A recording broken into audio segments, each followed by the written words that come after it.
मैं बताऊंगा इन्हें कारवा कहाँ लूटा है। मेरा भाषण समाप्त होने दीजिए, मैं ठीक से इन्हें एक्सपोज करने वाला हूं। कर्नाटक की विधानसभा में पाकिस्तान जिंदाबाद के नारे लगाए गए थे। भारतीय जनता पार्टी के कार्यकर्ताओं ने विरोध किया, उनको पकड़ करके जेल में भेज दिया गया।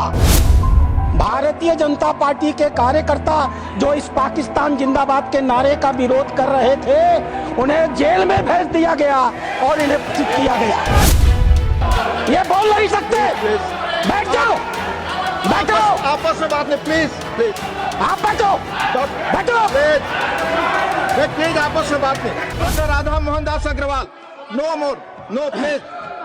उन्हें बैठा दें, नहीं जा रहा, उन्हें बैठाएं। आप बोले, आप बोले। माननीय उपसभापति महोदय, बहुत ध्यान से मैं नासिर साहब को सुन रहा था। वो किसी शायर ने कहा है, तू इधर उधर की न बात कर, तू बता कि कारवा कहाँ लूटा। मैं बताऊंगा इन्हें कारवा कहाँ लूटा है। मेरा भाषण समाप्त होने दीजिए, मैं ठीक से इन्हें एक्सपोज करने वाला हूं। जी प्लीज। माननीय उपसभापति महोदय, अच्छा डिस्कशन आप चलने दें। आप मैं इनकी बातों को सुन रहा था और मैं इस सदन के संज्ञान में लाना चाहूंगा। माननीय सदस्य सैयद नासिर हुसैन जब इस बारी राज्यसभा में चुने गए, जब ये इनके जीत की घोषणा हुई, मैं उस समय कर्नाटक के बेंगलोर में था। कर्नाटक की विधानसभा में पाकिस्तान जिंदाबाद के नारे लगाए गए थे। भारतीय जनता पार्टी के कार्यकर्ताओं ने विरोध किया, उनको पकड़ करके जेल में भेज दिया गया। भारतीय जनता पार्टी के कार्यकर्ता जो इस पाकिस्तान जिंदाबाद के नारे का विरोध कर रहे थे, उन्हें जेल में भेज दिया गया और इन्हें सूचित किया गया।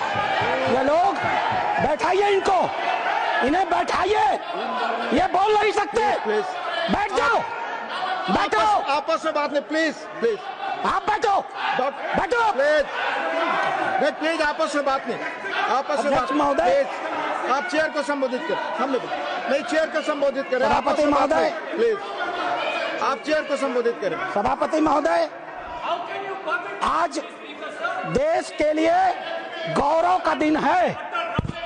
देश के आम मुसलमान के लिए, देश के गरीब मुसलमान के लिए, देश के पसमंद बीच में टोका टोकी नहीं होगी, तो दोनों के लिए होना चाहिए। फिर तो please please please Nasir ji, please please, झूठ बकवास सब उपसभापति महोदय नहीं जा रहा, आप रिकॉर्ड पे नहीं जा रहा, बैठ जाइए। उपसभापति महोदय, आज का दिन गरीब मुसलमानों के लिए, पसमानदा मुसलमानों के लिए, तलाकशुदा महिला बहनों के लिए, विधवा महिला बहनों के लिए, अनाथ बच्चों के लिए आज ऐतिहासिक दिन है। एक क्रांतिकारी परिवर्तन आने जा रहा है। पूरी की पूरी इस गरीब समाज, मुस्लिम समाज की आर्थिक और सामाजिक व्यवस्था में यह वक्फ अधिनियम क्रांतिकारी परिवर्तन लाने जा रहा है। मैं आभारी हूं माननीय मोदी जी का, जिन्होंने इस महान विधेयक को इस सदन में लाने का काम किया। अध्यक्ष उपसभापति महोदय, हम हिंदू हैं, हम लगातार अपने समाज में परिवर्तन की बात करते हैं। हमने लगातार अपनी समाज की बुराइयों के विरुद्ध संघर्ष किया है। इतिहास पर गवाह है, हमारे यहाँ सती प्रथा होती थी, हमने सती प्रथा निषेध अधिनियम लाया। हमारे यहाँ बाल विवाह होता था, हमने बाल विवाह निषेध अधिनियम लाए।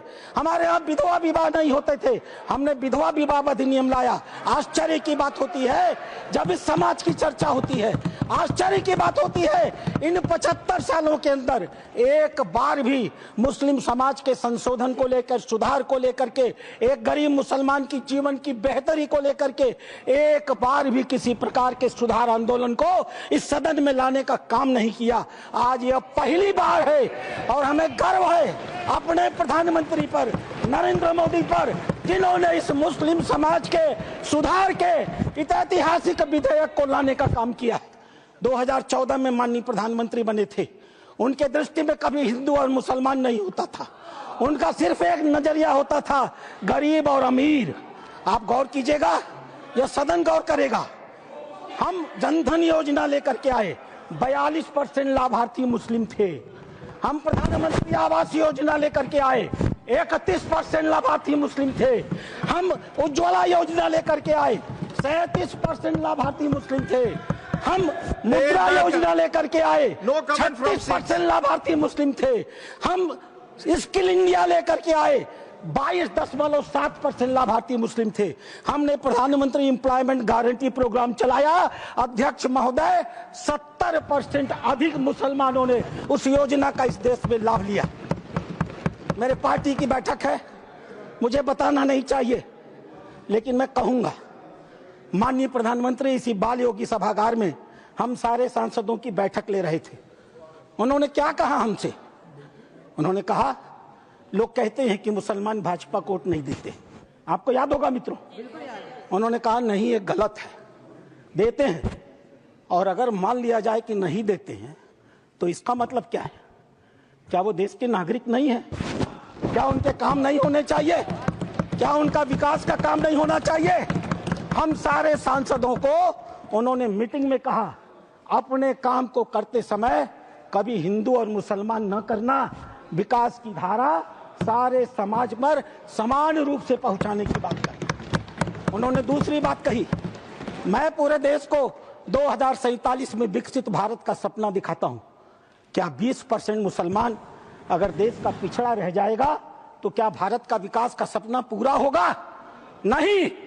हमें भारत के विकास का मतलब है 20% मुसलमान के विकास की भी योजना बनानी है। यह कल्पना माननीय प्रधानमंत्री ले सकते हैं। आजादी के 75 सालों के अंदर इस कल्पना को लेकर इस देश में कोई नहीं आया था। और तीसरी बात उन्होंने कही, सरकार के, और सबसे महत्वपूर्ण बात है, सरकार के स्तर पर सरकार जो कुछ भी कर सकती है मुसलमानों के जीवन की बेहतरी के लिए हम करने का प्रयास करेंगे। लेकिन मुस्लिम सामाजिक संस्थाओं की भी रोल होनी चाहिए। ये मुस्लिम पर्सनल लॉ बोर्ड की भी भूमिका होनी चाहिए। यह जमायत उलेमा की भी भूमिका होनी चाहिए। यह वक्फ कमेटियों की संपत्तियां जो पड़ी हुई हैं उनकी भी मुसलमानों की जिंदगी को बेहतर करने में भूमिका होनी चाहिए। यह बात आज की नहीं थी, ये लोकसभा चुनाव के 6 महीने पहले की बात है अध्यक्ष महोदय। उस समय वो कल्पना लेकर चल रहे थे कि अगर हमने मुस्लिम वक्फ की संपत्तियों का बेहतर उपयोग कर लिया, पारदर्शी उपयोग कर लिया, उनकी आय को बढ़ा दिया, उनके ऊपर जो कब्जा करके लोग बैठे हुए हैं उन कब्जेदारों को हटा दिया, तो स्वाभाविक रूप से जो अकूत संपत्ति पूरे भारत में मुसलमानों के पास आएगी, हम उसका इस्तेमाल गरीब मुसलमानों की शिक्षा के लिए, जीवन की बेहतरी के लिए, उनके मुसलमान महिलाएं दर बदर भीख न मांगे, अपनी इज्जत का समझौता न कर सके, कोई बूढ़ी मुस्लिमरा रात को खाली पेट सोने के लिए मजबूर न हो, हम उसके लिए व्यवस्था करके लाएंगे। और वस्तुतः अध्यक्ष महोदय, वक्फ अधिनियम की जो ही माननीय गृह मंत्री ने घोषणा किया, पूरे देश में तूफान आ गया।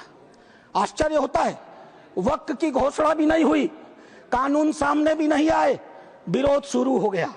तुम्हारी मस्जिदें कब्जा कर ली जाएंगी, तुम्हारे दरगाह कब्जा कर लिए जाएंगे, तुम्हारे कब्रिस्तान कब्जा कर लिए जाएंगे, तुम्हारे मदरसे कब्जा कर लिए जाएंगे। मैं एक पत्रक लेकर के अध्यक्ष महोदय आया हूं। केरल और कर्नाटक की एक आतंकवादी संस्था है PFI, माननीय गृह मंत्री को आभार प्रकट करता हूं, उन्होंने बैन किया है। PFI की एक दूसरी संस्था है SDPI। आज SDPI, मेरे पास पर्चे हैं, मैं गृह मंत्री को सौंपूंगा और आपको भी दूंगा। आज SDPI पूरे देश में, मेरे पास राजस्थान के पर्चे आए हैं जहां SDPI सबसे कमजोर है। पूरे देश में पर्चे बांटे जा रहे हैं और बताया जा रहा है कि ये वक्फ कानून अगर आ गया तो मस्जिदों पर भाजपा सरकार कब्जा कर लेगी। आखिर क्यों? लेकिन ये लोग भूल गए, नरेंद्र मोदी किसी और मिट्टी के बने हुए हैं। आपके विरोध से वो डरने वाले नहीं थे। आप चाहे जितना भी विरोध करते, वो मजबूती के साथ एक आम गरीब